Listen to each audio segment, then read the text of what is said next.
As soon as we arrived in Medina, we rushed to Nabawi Mosque. However, for the sake of this video, I will show you the museum adjacent to Nabawi Mosque to get you familiarized with the history of Medina first. This is also important to know before I take you to places where important events took place during the Prophet's life and afterwards. Medina is a city in the Hijaz and the capital of Al-Madina region of Saudi Arabia. The Arabic word Medina simply means the city, or Madinatul Rasul meaning city of the Prophet. Before the advent of Islam, the city was known as Yathrib. The word Yathrib has been recorded in Surah Al-Ahzab of the Quran, verse 13. The city contains Al-Masjid al-Nabawi, the Prophet's Mosque, which is the burial place of Prophet Muhammad sallallahu alaihi wasallam and is the second holiest city in Islam after Mecca. The city is 210 miles north of Mecca and about 120 miles from the Red Sea coast. It is situated in the most fertile part of all the Hijaz territory. Today, the city's population is approximately 1.2 million. Similar to Mecca, non-Muslims are forbidden from entering the sacred core of Medina, but not the entire city or the city center by the national government. Three prominent Jewish tribes that inhabited the city in the 7th century AD, the Banu Qaynuqa, the Banu Qurayza, and Banu Nadir. In the 4th century AD, two Arab tribes named Banu Aus and Banu Khazraj migrated from Yemen. At first, these tribes were allied with Jewish rulers, but later they revolted and became independent. Towards the end of 5th century, the Jewish rulers lost control of the city to Arabs. Eventually, the Banu Aus and Banu Khazraj became hostile to each other. They had been fighting for 120 years and were the sworn enemies of each other. The Banu Nadir and the Banu Qurayza were allied with Banu Aus, while the Banu Qaynuqa sided with the Banu Khazraj. Their last and bloodiest battle was the Battle of Bu'ad that was fought a few years before the arrival of Prophet Muhammad sallallahu alaihi wasallam. The outcome of the battle was inconclusive and the feud continued. To solve the ongoing feud, concerned residents of the city met secretly with Prophet Muhammad sallallahu alaihi wasallam in Al-Aqaba, a place between Mecca and Mina, invited him and his small band of believers to come to Yathrib, where the Prophet could serve as a mediator between the factions and his community could practice its faith freely. In 622 AD, Prophet Muhammad sallallahu alaihi wasallam and around 70 Meccan believers left Mecca for sanctuary in Yathrib, an event that transformed the religious political landscape of the city completely. The long-standing enmity between the Banu Aus and Banu Khazraj tribes was dampened as many of the two Arab tribes and some local Jews embraced Islam. The local pagan Arab tribes, the Muslim migrants from Mecca, the local Muslim and the Jewish population of the area signed an agreement, the Constitution of Medina, committed all parties to mutual cooperation under the leadership of Prophet Muhammad sallallahu alaihi wasallam. The current mosque is more than 100 times the size of the original building. This means that the current mosque covers almost the entire area of the old city itself. The mosque was built by the Prophet in 622 AD after his arrival in the city of Medina. Riding a camel called Qaswa, he arrived at the place where this mosque was built. The Prophet bought the land and it took 7 months to complete the construction of the mosque. It measured less than 100 feet by 120 feet. The roof, which was supported by palm trunk and palm leaves, had a height of less than 12 feet. The 3 doors of mosque were Babul Rahman to the south, Babul Jibrail to the west, and Babul Nisa to the east. After the Battle of Khyber, the mosque was enlarged. The mosque extended for about 155 feet on each side, and 3 rows of columns were built beside the west wall, which became the place of praying. It had no minarets. The first minaret out of 4 of 26 feet in height was constructed by Hazrat Umar Raziallah. In 1307, a minaret titled Babu Salam was added by Muhammad ibn Kalawun, which was renovated by Muhammad IV.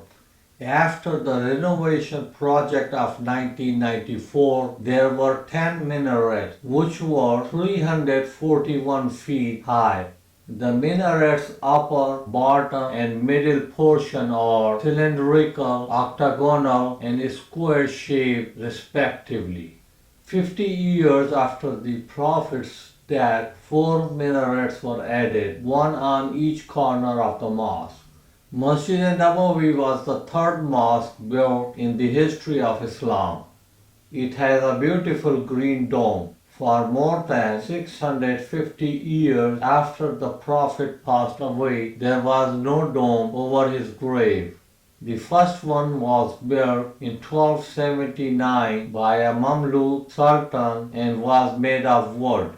The green dome that we see today is actually the outer dome over the room of the Prophet. The current dome was added in 1818 by the Ottoman Sultan Mahmud II, and it was first painted green in 1837. The platform on the right of those entering from Bab Jibrail is known as the platform of the Ashab Sufa. They had migrated from Mecca and were without any accommodation. Many were very poor.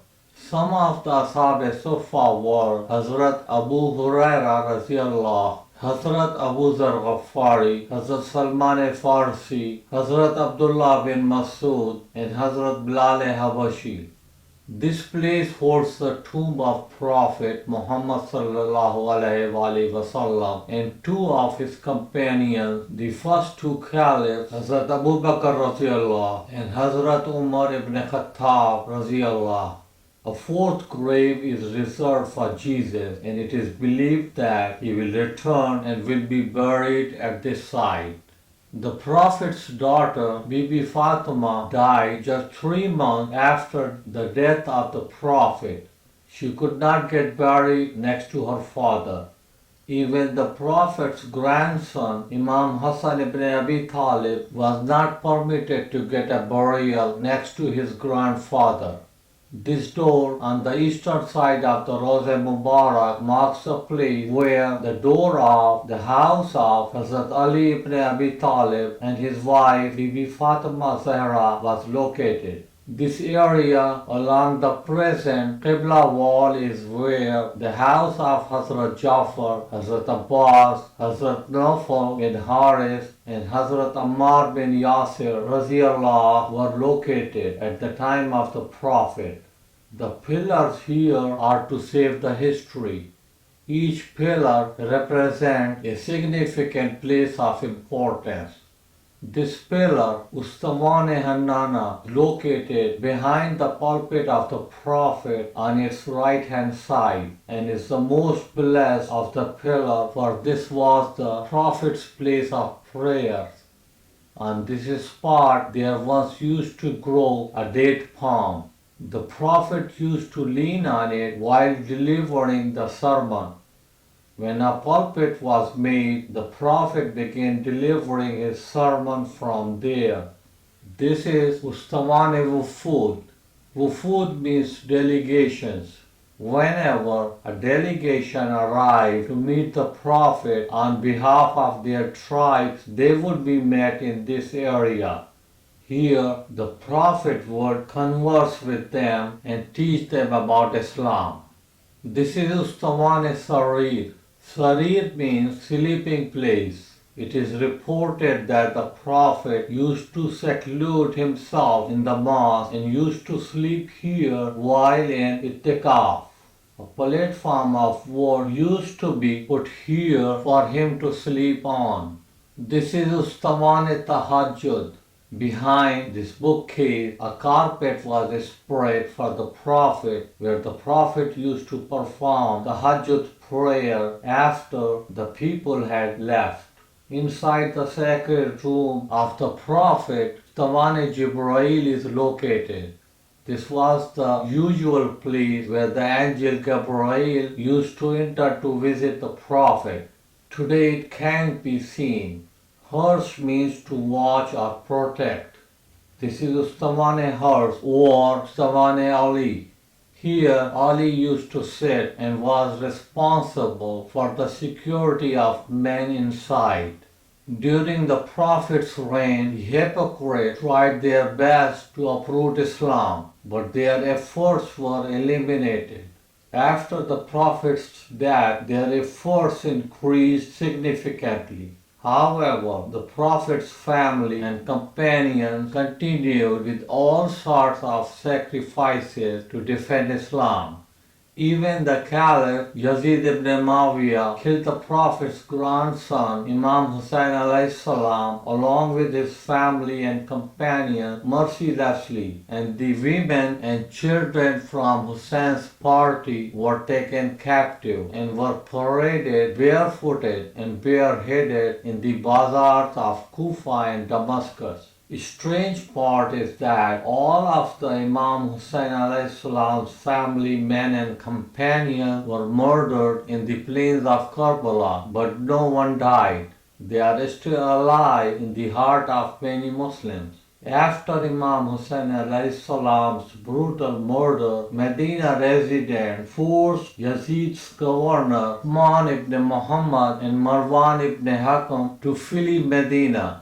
In response, Yazid sent Muslim ibn Aqba with an army of 10,000 men to take over Medina, along with the permission that after taking the control of the city, he could punish the resident as he pleases. There was a battle outside Medina at a place named Harra, which Medina resident lost.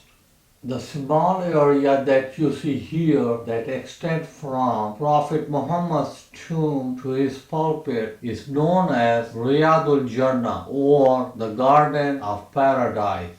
It is floored with green carpet just to identify it, and the entire mosque floored with red carpet. Muslim ibn Aqba stood on this place while riding his horse and said, "According to the Prophet, hell is forbidden on anyone who steps on Riyadul Jannah, and now hell has become forbidden on me." And then he ordered his army that anyone who has not pledged to Yazid yet to be killed, be robbed of their valuables, and their women to be raped. This continued for 3 days. As a result, at least 700 women got pregnant. The children used to be called the children of Harra. It is important to remember that Hajjaj ibn Yusuf was included in this army of Yazid. However, at that time he was only a young soldier.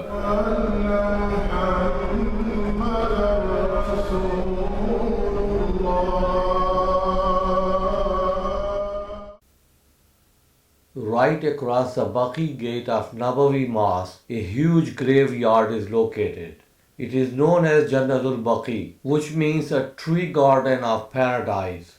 This country, Hijaz, was part of Ottoman Empire.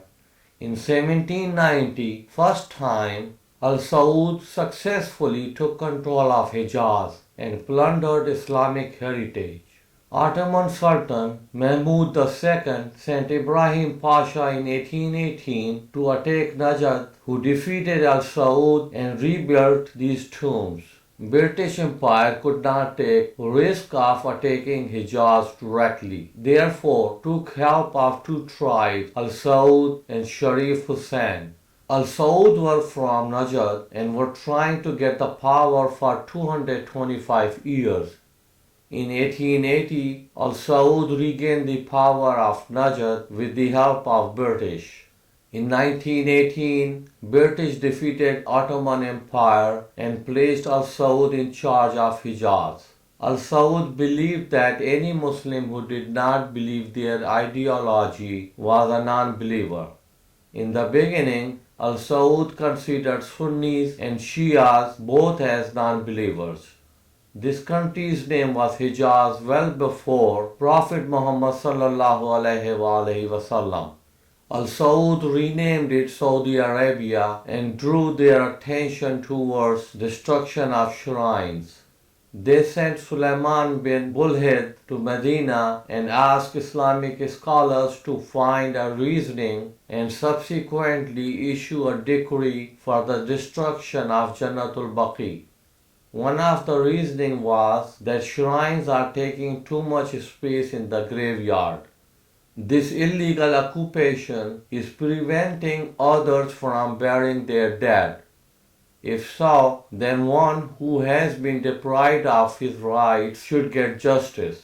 The scholars were asked to issue a decree only based on the questions asked. Some scholars disagreed, but they were told that if they continued disagreeing, they would be considered non-believers and be killed.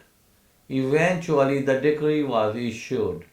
This is anonymously considered prohibited to build anything over graves in the light of Hazrat Ali ibn Abi Talib's narration that the Prophet told him that whenever you see a picture, tear it apart, and whenever you see a grave above ground, level it off. As soon as this decree was issued, Shia and Sunni Muslim scholars around the world protested.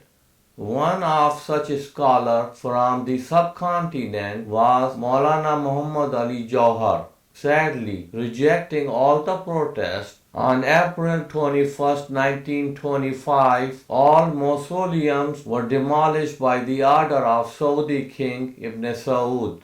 Any Saudi Muslims who disagreed with them were branded as infidels and were subsequently killed. The only shrine that remained intact was that of the Holy Prophet. They told the world that the tomb standing on the Prophet Muhammad sallallahu alaihi wasallam's grave is against their principles, and to have his grave in a mosque is an abominable sin.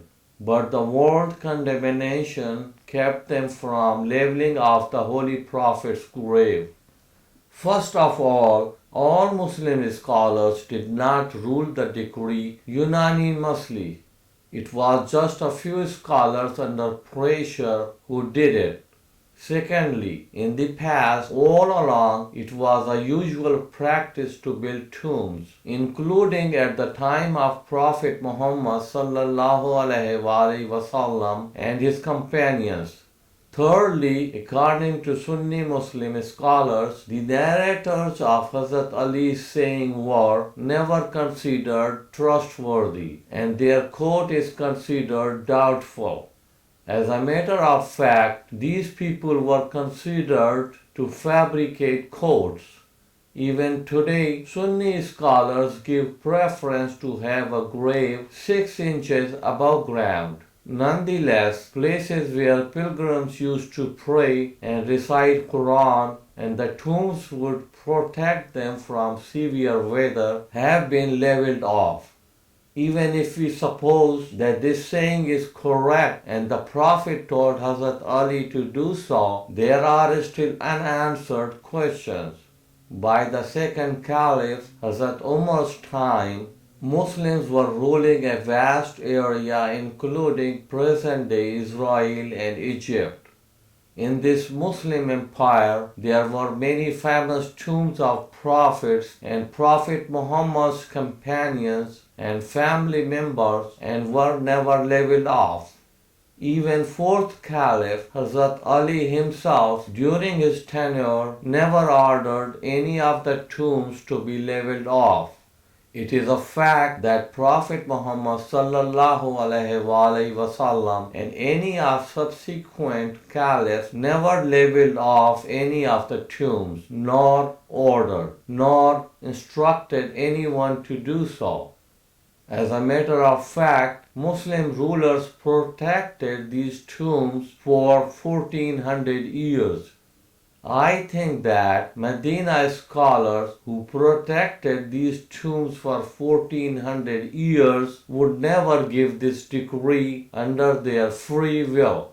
It was the Al Saud who needed an excuse to destroy these tombs as they did 150 years ago in Karbala and Najaf, where they destroyed the tombs of Hazrat Ali and Imam Hussain alayhi salam without any decree, where Prophet Ismail alayhi salam and Bibi Hajra endured hardship in the name of God. Muslims were ordered to pray.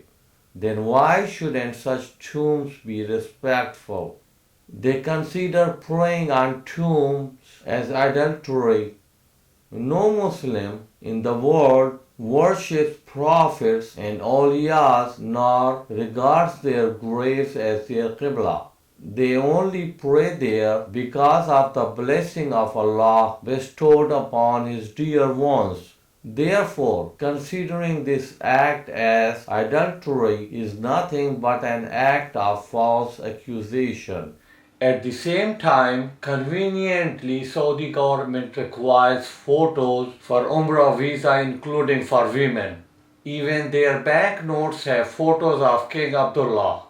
It is beyond my understanding that based on fabricated Hazrat Ali alayhi salam saying, Saudi raised these tombs but openly going against the first part of the accepting and placing pictures. Let Holy Quran be the judge. As per Quran, invoke the curse of Allah upon those who lie. Chapter 3, verse 61. If you go inside, please make sure that you should not have any papers having any kind of prayers, including Quranic verses. The guards will throw you down and you may even get seriously hurt. I have witnessed it on several occasions, including on my first visit about 25 years ago. Many apps are available on cell phone that not only provide a detailed map of Jannatul Baqi but also indicate who a particular grave belongs to and any supplication that are recommended to recite on each grave. Also be very discreet when taking a photo, especially around the area where the Prophet's daughter Bibi Fatima Zahra is buried. If you decide to make a video, get ready to disappear quickly in the crowd before the guards can find you. If you really need to play safe, the best option will be to book a hotel room on a higher floor around Jannatul Baqi. From there, you can make videos or take photos from your own room or from the hotel roof.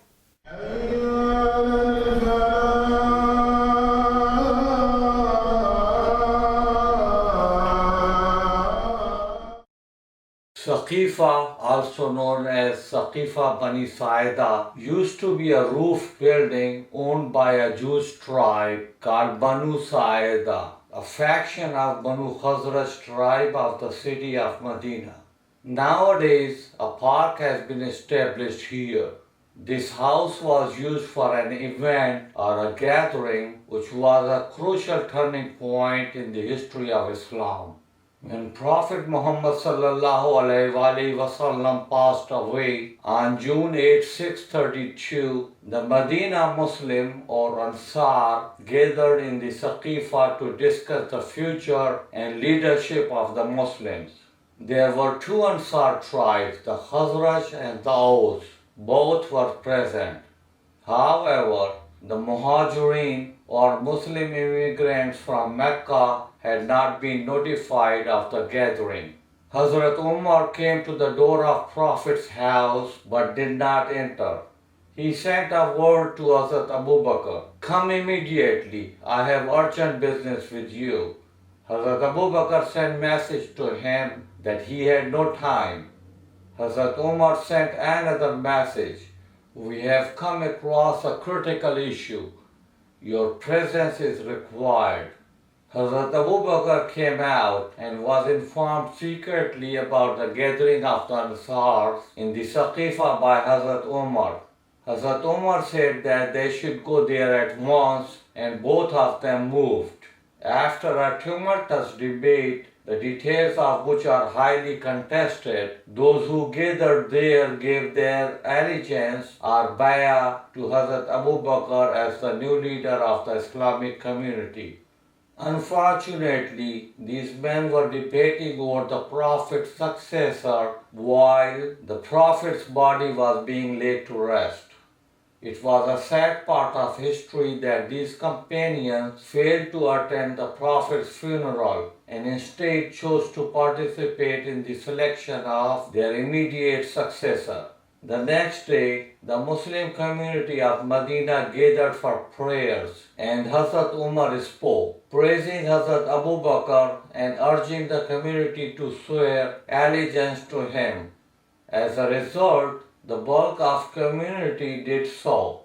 There were some Muslims who felt that Hazrat Ali, Prophet Muhammad's cousin and son-in-law, should have been the new leader, as Ali was appointed for the leadership role by Prophet Muhammad sallallahu alaihi wasallam at Ghadir Khum, a week after the Prophet's return from the farewell pilgrimage. Hazrat Ali alayhi salam observed active passivity in the years following the event of Saqifa.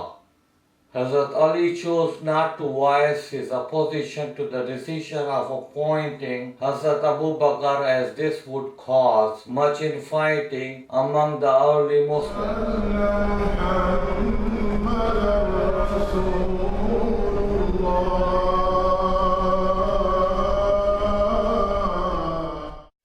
Badr is about 90 miles from Medina and is about 185 miles from Mecca.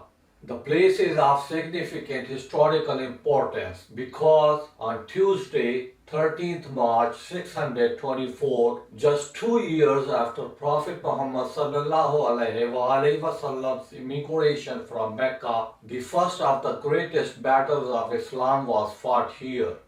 Prior to the battle, the Muslims and the Meccans had fought several similar skirmishes in late 623 and early 624. Badr, however, was the first large-scale engagement between the two forces.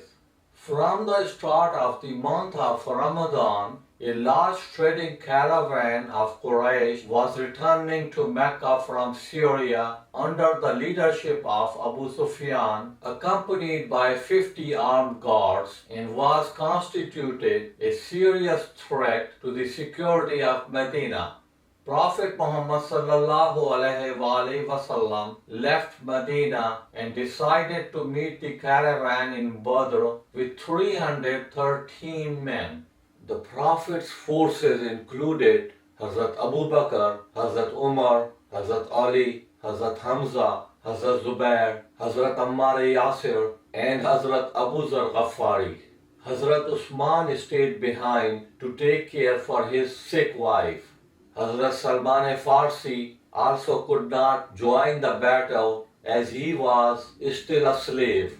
On receiving the news, an army of 1,000 men under the leadership of Abu Jahl left Mecca to go to Badr. Meanwhile, Abu Sufyan took a different route back to Mecca, avoiding Badr. When the two forces met in the beginning, as per Arab custom, single combat 1-to-1 took place. The famous Quraysh warriors Utbah ibn Rabia, the father-in-law of Abu Sufyan, his son Walid and his brother Sheba came to challenge the Muslim warriors. The Prophet sent Hazrat Ali, Hazrat Hamza, and Hazrat Ubaidah to the three warriors' challenge. Hazrat Ali killed Walid and Hazrat Hamza killed Utbah. Hazrat Ubaidah got injured by his opponent Sheba, but Hazrat Ali and Hazrat Hamza killed Sheba as well. Hazrat Ubaidah, as a result of losing his leg, became the first martyr of this battle. So this was a victorious traditional 3-on-3 combat for the Muslims. When the general offensive began, the Meccan army got frightened and began to retreat. The battle itself only lasted for a few hours and was over by the early afternoon. 14 Muslims were martyred. Here I must salute Al-Haris, who sacrificed his 4 sons in the name of Islam at the time when almost no one dared to help Prophet Muhammad sallallahu alaihi wasallam in his cause. 72 Meccans were killed, including their leaders such as Abu Jahl and Amr ibn Hashim, and 70 prisoners were taken. This victory was a turning point in Prophet Muhammad sallallahu alaihi wasallam's struggle with his opponents among the Quraysh in Mecca. The other major beneficiary of the Battle of Badr was Abu Sufyan. The death of Amr ibn Hashim, as well as many other Qurayshi nobles, gave Abu Sufyan the opportunity, almost by default, to become chief of the Quraysh. The Battle of Badr strengthened the faith of the Muslims and laid the foundation of the Islamic State.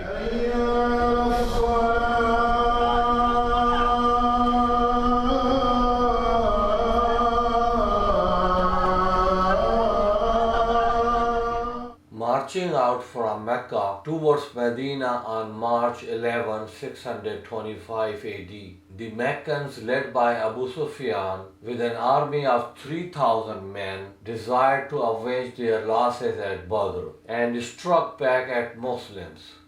A number of Meccan women accompanying Abu Sufyan's army to provide vocal support, including Hind bint Utbah, his wife.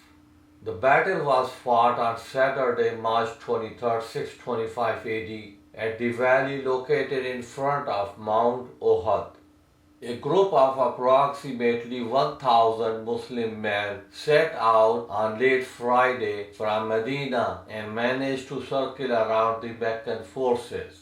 Early the next morning, they took a position on the lower slopes of the hill of Uhud. Shortly before the battle commenced, Abdullah ibn Ubay, the chief of Khazraj tribe, and his followers withdrew their support from Prophet Muhammad sallallahu alaihi wasallam and returned to Medina. The Muslim force, now numbering around 700, was stationed on the slopes of Uhud, facing Medina, with the rear being protected by the towering mount itself. Before the battle, Prophet Muhammad sallallahu alaihi wasallam had assigned 50 archers on a nearby rocky hill at the west side of the Muslim camp, keeping in mind that the Meccan cavalry outnumbered the Muslim cavalry with a 50-to-1 ratio. Whilst outnumbered, the Muslim gained the early initiative and forced the Meccan lines back. when the battle looked to be only one step away from a decisive Muslim victory, a serious mistake was committed by a part of the Muslim army, which altered the outcome of the battle. A breach of the Prophet's orders by the Muslim archers who left their assigned post to despoil the Meccan camp allowed a surprise attack from the Meccan cavalry led by the Meccan war veteran Khalid ibn Walid, which brought chaos to the Muslim ranks. Many Muslims were killed, including the Prophet's uncle Hazrat Hamza, and even Prophet Muhammad sallallahu alaihi wasallam himself was badly injured. After fierce hand-to-hand combat, most of the Muslims managed to withdraw and regroup higher up on the slopes of Uhud. Hind and her companions mutilated the Muslim corpses, cutting off their ears and noses and making the relics into anklets. Hind cut open the corpse of Hamza, taking out his liver, which she then attempted to eat. The Meccan's chief offensive arm, its cavalry, was unable to ascend the slopes of Uhud in pursuit of the Muslims, and so the fighting ceased. Abu Sufyan did not pursue the Muslims further and marched back to Mecca declaring victory. While the Muslims did not win, the Meccans had failed to achieve their strategic aim of destroying Prophet Muhammad sallallahu alaihi wasallam and his followers, and that the Meccans' untimely withdrawal indicated weakness on their part. For the Muslims, the battle was a significant setback. Although they had been chosen to routing the Meccans a second time, their breach of Prophet Muhammad sallallahu alaihi wasallam's orders in favor of collecting Mecca's spoils reaped severe consequences. This mosque is situated at the foot of mountain below the cave of Uhud. On the day of Uhud battle, Prophet Muhammad sallallahu alaihi wasallam and his companions offered prayers at this venue. Although the old structure of mosque is ruined, signs of the walls and mihrab are still visible. A fence was erected around it, but it has also gotten ruined.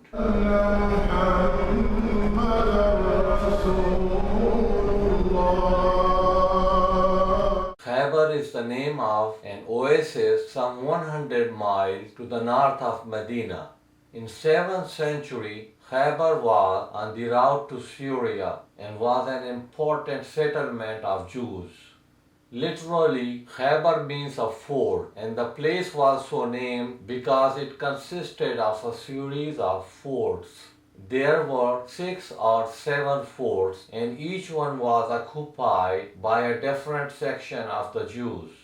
The oasis was divided into 3 regions, Al-Natat, Al-Sheikh, and Al-Katiba, separated by natural divisions such as the desert, lava drift, and swamps.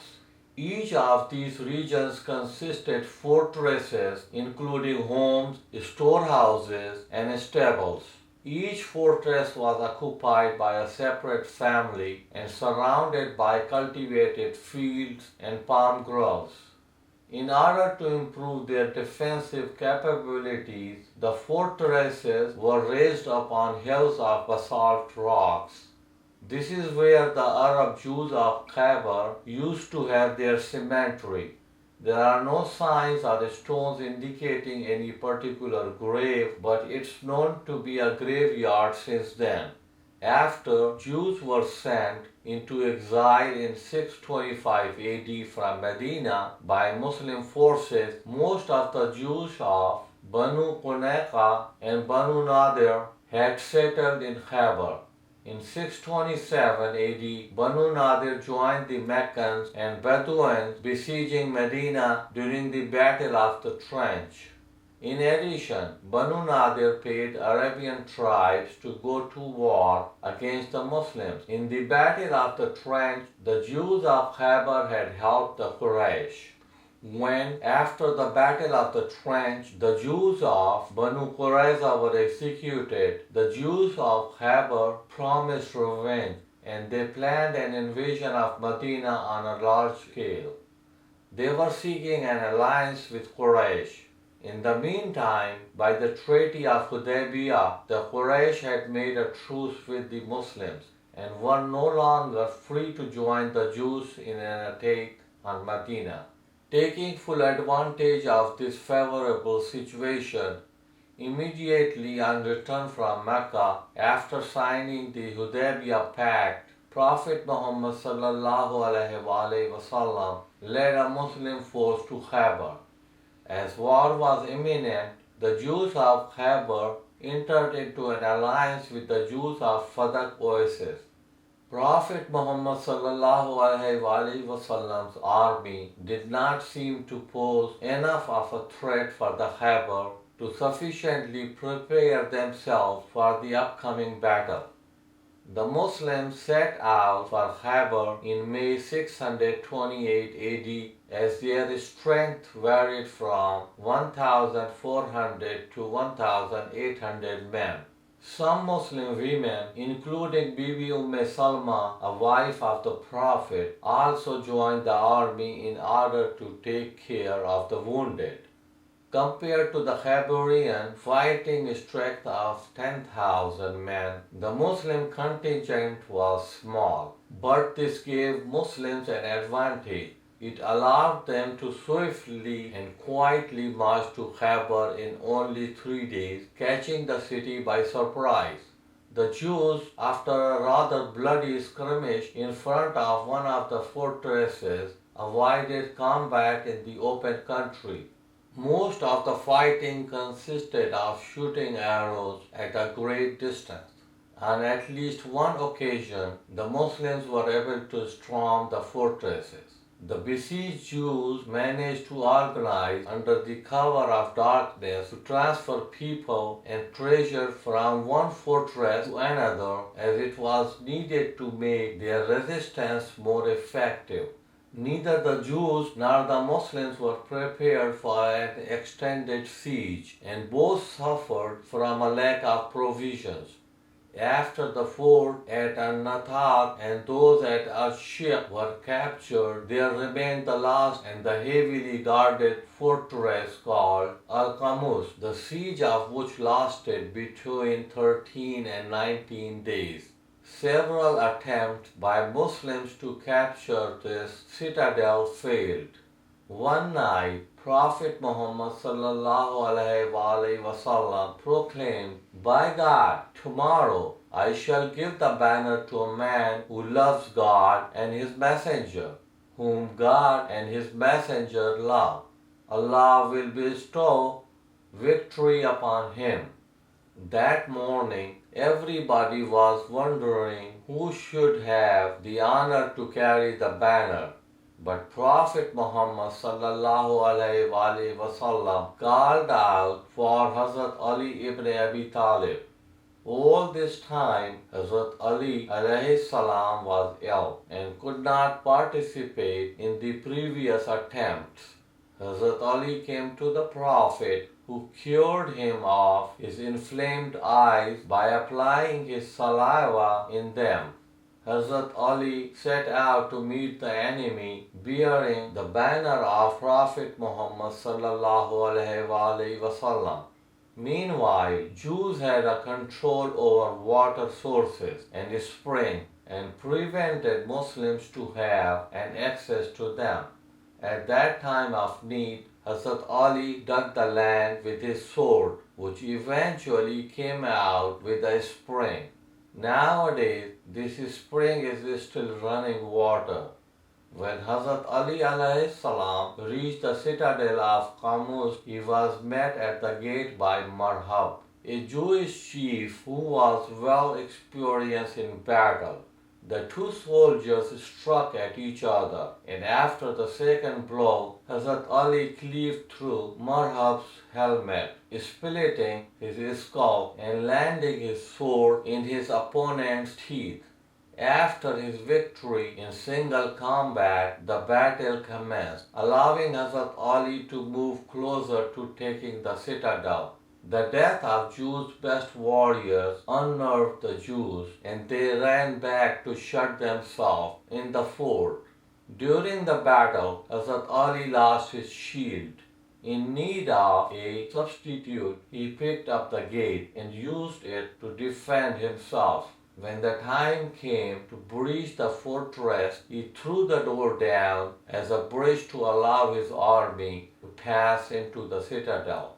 The door was said to be so heavy that it took 8 men to replace it on its hinges. There are 2 doors in citadel. The door we just discussed was supposed to be this door. The Muslim force rushed inside the fort and massacred the Jews who resisted them. Hazrat Ali performed wonders of bravery and killed a large number of the Jews. The Jews could not withstand the attack of Muslims for long. Soon their resistance broke down and they laid down arms. The Jews speedily met with Prophet Muhammad sallallahu alaihi wasallam to discuss the terms of surrender. The people of Al-Wati and Al-Sulalim surrendered to the Muslims on the condition that they be treated leniently, and the Muslims refrained from shedding their blood. Prophet Muhammad sallallahu alaihi wasallam agreed to those conditions and did not take any of the properties of those 2 forts. Then the Prophet met with Ibn Abi al-Huqaq al-Qatiba in al-Wati to discuss the terms of surrender. As part of the agreement, the Jews of Khaybar were to evacuate the area and surrender their wealth. The Muslims would cease warfare and not hurt any of the Jews. After the agreement, some Jews approached Prophet Muhammad sallallahu alaihi wasallam with a request to continue to cultivate their orchards and remain in the oasis. In return, they would give 1/2 of their produce to the Muslims. The terms were agreed upon by both parties. The Battle of Khaybar was another turning point in the history of Islam. It had far-reaching consequences.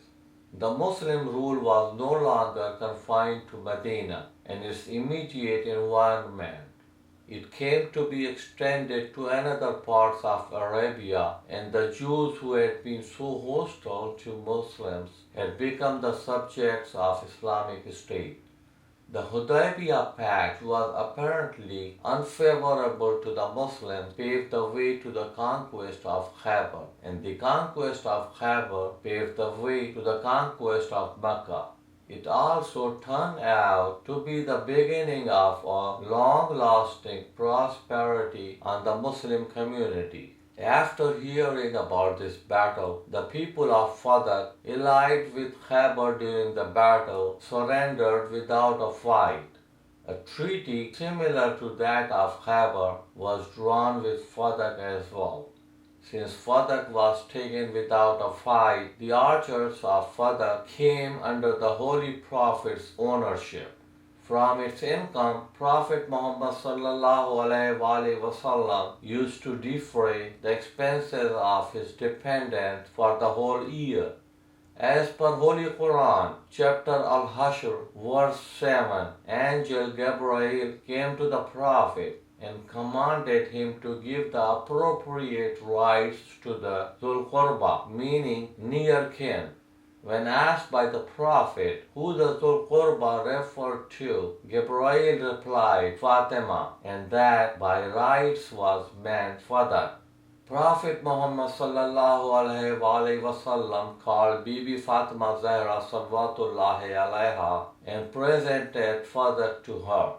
Unfortunately, just 4 years later, after the death of Prophet Muhammad sallallahu alaihi wasallam, Fadak became the object of dispute between Bibi Fatima Zahra and the Caliph Hazrat Abu Bakr. When Bibi Fatima claimed that she was given the Fadak as a gift, Hazrat Abu Bakr rejected these Quranic verses presented as her witnesses, and she was left out of her inheritance. As usual, any place I went to in Saudi Arabia and saw burned date palm trees and or demolished structures, I suspected the place to be of some historical significance.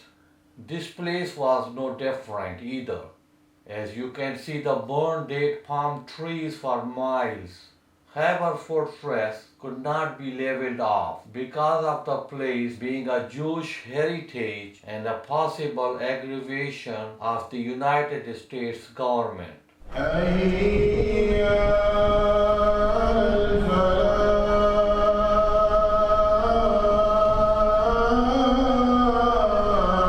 Depending on the kind and taste, many types of restaurants can be found here. Majority of the restaurants near Masjid Nabawi serve Pakistani dishes along with some Arabian dishes. There are many holy places to visit in Medina. Masjid Ghammama is the place where Holy Prophet Muhammad sallallahu alaihi wasallam offered a prayer for the rain.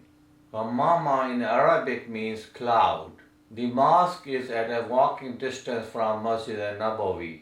This mosque is also known as Masjid Eid, as the Holy Prophet and his companions used to offer Eid prayers here. Masjid Abu Bakr is located at this place where Hazrat Abu Bakr Raziallah. It is located in southwest of Masjid Nabawi and is just 40 yards away from Masjid Hammama. Masjid Ali is another important place to visit. It is believed that Hazrat Ali alayhi salam used to live at this place. This mosque is where Hazrat Ali alayhi salam led Friday prayers after the Prophet's demise. The mosque is behind Masjid Nabawi near Masjid Hammama. Masjid Bilal is located near to Dates Market, and this market is adjacent to Masjid Nabawi. One must try to visit the masjid and offer prayers there. Masjid Qiblatain is a place where Prophet Muhammad sallallahu alaihi wasallam was told to change his direction to pray. On Monday, 15th Rajab 2nd Hijrah, while Prophet Muhammad sallallahu alaihi wasallam was praying Zuhr prayers here, he was directed by Angel Gabriel to turn from Masjid Aqsa in Jerusalem to the Kaaba in Mecca. This is the reason this masjid is known as Masjid Qiblatain. Masjid Juma is near Masjid Nabawi. While Prophet Muhammad sallallahu alaihi wasallam once moved from Quba to Medina Munawwara, while reaching the location of Banu Salam bin Auf tribe on his way to Medina, he offered a Jummah prayers there. Later on, the masjid was constructed at that place. The mosque is situated in the south of Masjid Nabawi. Masjid Zarar, the place where hypocrites used to counsel with each other against Islam. The mosque was destroyed and burned down at the instruction of the Prophet. Masjid Zarar is also mentioned in the Holy Quran. Masjid Quba is the first mosque in the history of Islam. Prophet Muhammad sallallahu alaihi wasallam himself laid down the foundation of this mosque. This mosque is situated 3 kilometers away from Masjid Nabawi. If a person offers 2 rakat of prayers there, it will be equal to performing an umrah. Outside the mosque there is a date market. You can buy good quality dates from there. There is also a vast ablution place available in the mosque. When Imam Ali married Bibi Fatima Zahra, they first lived in a house on this open ground facing the mihrab of Masjid Quba. Their house was near the palm tree and has been demolished. When people of Medina were suffering drought and there was sufficient water in a well belonging to one Jew, Hazrat Usman purchased the well and endowed it to the people of Medina. This well is still intact and the water is used to irrigate the farmland beside it. The rubble in this enclosure is where Rat Asham once stood. This is the spot where the Prophet asked Hazrat Ali to pray for the sun to revert so that they may pray Asr prayers. The Bir Ali or Al-Qars well is not too far from Masjid-e-Shajara.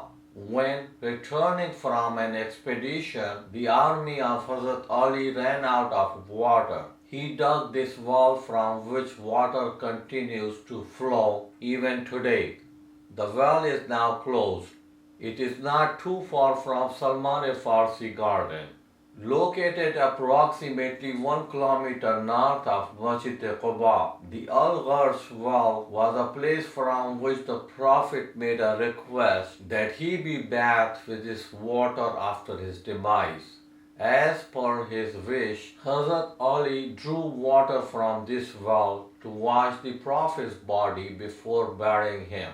This was once a well from which the Prophet and his companions drew water to plant and water the date palms in the gardens of Salman as the payment for freeing Salman from bondage. This is also called the Garden of Salman-e-Farsi. Behind it is the Baitul Huzn or the House of Sorrow. Imam Zainul Abidin used to live here after the tragedy of Karbala.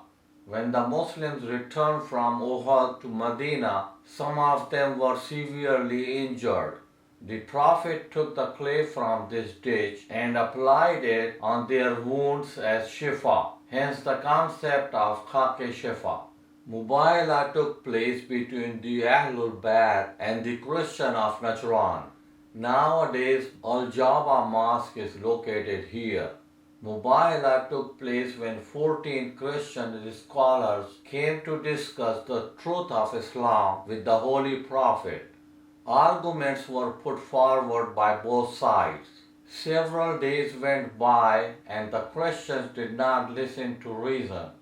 Then God revealed the verses as described in the Holy Quran, chapter 3, verses 58, 59 and 60. To this, the Christians agreed and they wanted to return to their place and would have the Mubayla the next day.